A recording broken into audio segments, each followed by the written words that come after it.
طيب يا دكتور، من الأمراض المشهورة جدا هي البواسير. تمام. خلينا نتكلم شوية عن البواسير. إيه هي البواسير؟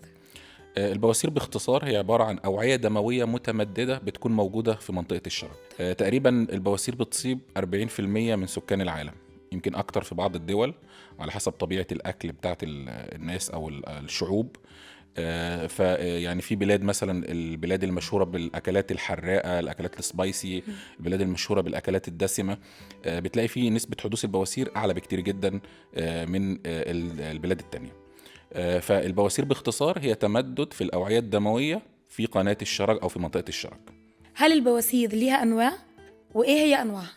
البواسير نوعين: بواسير داخلية وبواسير خارجية.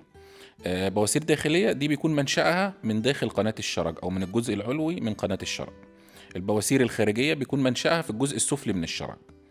البواسير الداخلية بتكون 4 درجات.